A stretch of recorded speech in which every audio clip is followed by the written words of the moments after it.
Hola, buenas tardes. Mi nombre es Humberto Morales, de la ciudad de Tuxtla Gutiérrez, Chiapas.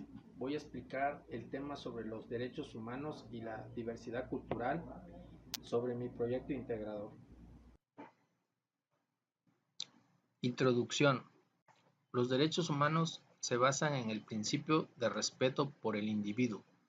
Su suposición fundamental es que cada persona es un ser moral y racional que merecen que lo traten con dignidad.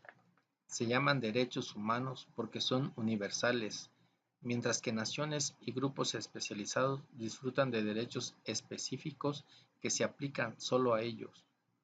Los derechos humanos son derechos que cada quien posee, sin importar quién es o dónde vive, simplemente porque está vivo.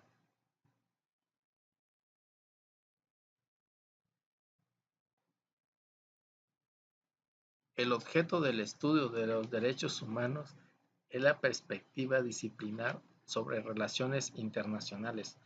Coloca los derechos humanos en el contexto de las instituciones internacionales, abordándolo como un objeto de investigación integrado a la agenda de las relaciones internacionales y sitúa las distintas aproximaciones paradigmáticas que tomó el abordaje de los derechos en tal campo.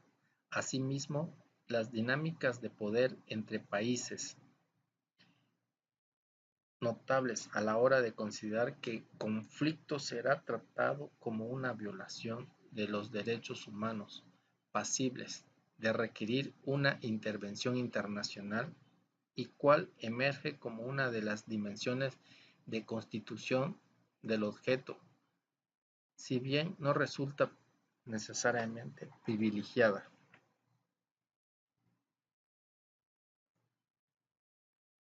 Planteamiento del problema.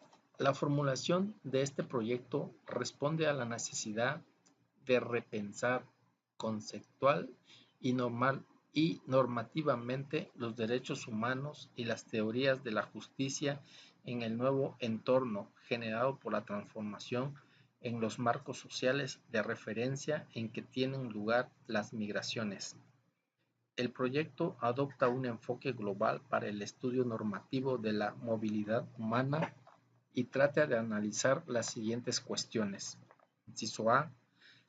La formulación de una concepción integral de la justicia que atiende con una mirada cosmopolita tanto a su vertiente socioeconómica referida a la redistribución y a la equidad, a la cultural relativa al reconocimiento y el respeto de las peculiaridades identitarias compatibles con los derechos humanos, como a la política referida a la representación en la esfera pública.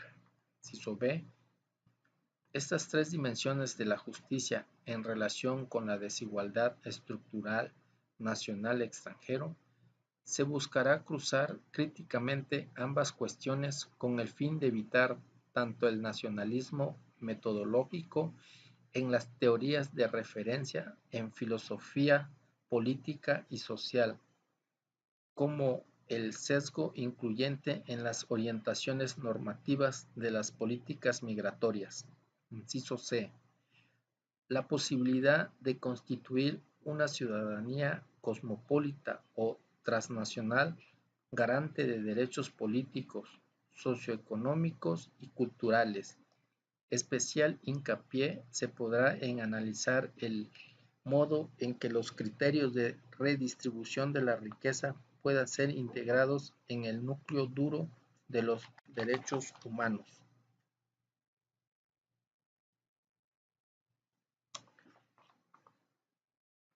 Va dirigido a la población objetivo a la construcción de indicadores de derechos humanos en población que se orienta a las personas más vulnerables del país, como son los indígenas, y esto permite generar un instrumento para el monitoreo del respeto, protección y garantía de tales derechos, como también su promoción y defensa mediante diversas vías. Los derechos humanos en población se refieren a aquellos derechos que habilitan a los seres humanos para tomar decisiones libres e informadas sobre la fecundidad, mortalidad y migración, y actuar en consecuencia.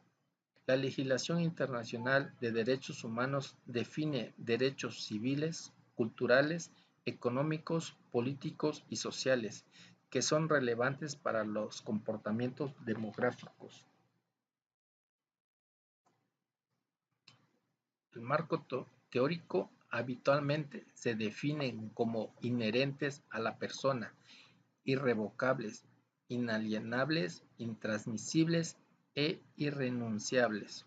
Por definición, el concepto de derechos humanos es universal para todos los seres humanos e igualitario, así como incompatible con los sistemas basados en la superioridad de una casta, raza, pueblo, grupo o clase social determinados. En resumen, para que los derechos humanos tengan un alcance efectivo, debe respetarse la declaración que en ella involucra para que de esta forma exista y pueda darse un progreso sistemático en la sociedad. Cabe destacar que la Declaración Universal de los Derechos Humanos, aprobados por la Organización de las Naciones Unidas en 1948, contiene 30 artículos en donde figuran el derecho a la vida, el derecho a la libertad, seguridad de las personas, el derecho a la igualdad ante la ley, el derecho a circular libremente y elegir sus residencias, el derecho de no ser sometido a torturas ni penas o tratos crueles, el derecho de ejercer el sufragio y participar en el gobierno, el derecho a la educación, el derecho a la asistencia médica y al trabajo, el derecho a la propiedad, el derecho a la libertad de pensamiento, conciencia y religión, el derecho a la seguridad social y el derecho a un nivel de vida adecuado. Por sus atenciones, les agradezco. Gracias.